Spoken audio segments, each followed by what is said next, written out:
ওয়ালাইকুম ভিউয়ার্স, আমি এখন আছি চরমোনাই, বিখ্যাত চরমোনাই মাদ্রাসার পাশে।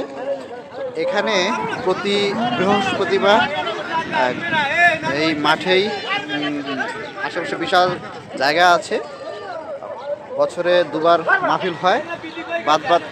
বাকি সময়টা এই জায়গাগুলো ফাঁকা পড়ে থাকে, আর এজন্যই এখানে পশুদের হাট বসে।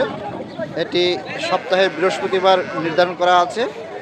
এই হাটের বিশেষত্ব হলো বরিশাল জেলার এবং আশেপাশের জেলা থেকে এখানে গরু আসে, যেহেতু বিশাল জায়গা আছে এজন্য বিশাল হাট বসে। আর এই হাটের আরও কিছু বিশেষত্বের ভিতরে হচ্ছে এখানে যে খাজনা বা ট্যাক্স নেওয়া হয় এটি খুবই সীমিত, বা যে হাটের যে এই খরচটা নেওয়া হয় এটি খুবই সীমিত, আর এই জন্য এটি খুব জনপ্রিয় হয়ে উঠেছে। আর যেহেতু বড় হাট, পছন্দ করার জন্য অনেক অপশন থাকে, যারা বিক্রি করে তাদের ক্রেতার সংখ্যাও বেশি থাকে, বিক্রেতার সংখ্যাও বেশি থাকে। উভয়ের জন্য এই হাটটি একটি সুবিধাজনক অবস্থান। দেখতে পাচ্ছেন অনেক গরু এবং বিভিন্ন প্রান্ত থেকে গরু ছাগল এইসব প্রবেশ করে।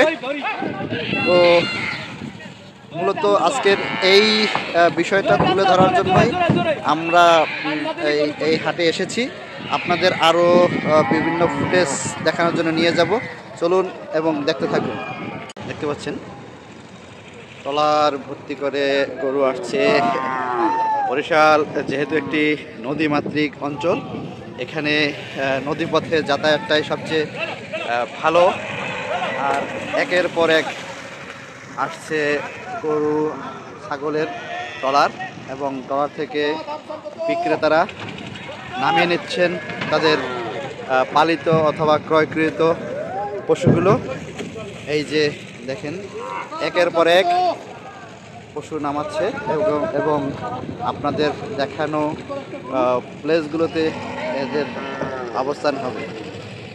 এই যে একটি গরু নামানো হচ্ছে, এটি হাটে নিয়ে যাওয়া হবে।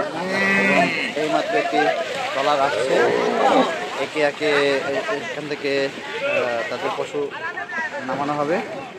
একটি ছাগল নামলো, গরু নামতেছে, একে লোকজন তাদের ব্যবহৃত পশুগুলো নিয়ে নেমে পড়ছে। দেখতে পাচ্ছেন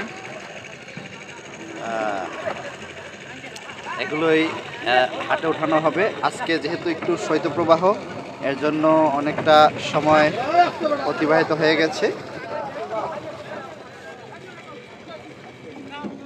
বিভিন্ন পশু ব্যবসায়ীরা, গৃহস্থ তাদের পশুগুলো নিয়ে আসলে এই হাটে আসে, যেহেতু এখানে বেচা কিনার ঝক্কি ঝামেলা একটু কম পোহাতে হয়, তার জন্য বেশিরভাগ পশু ব্যবসায়ী বা পশু চাষিদের পছন্দের হাটেই চরমোনাই বাজার। দেখুন ট্রলার থেকে একে নেমে আসছে তাদের কাঙ্ক্ষিত পশুগুলো। এরপরে আপনাদের আমরা নিয়ে যাব পশুর হাটে। দেখবেন কত হাজার পশু সেখানে এসেছে, সমারোহ হয়েছে, এবং বেচা কিনার ধরন।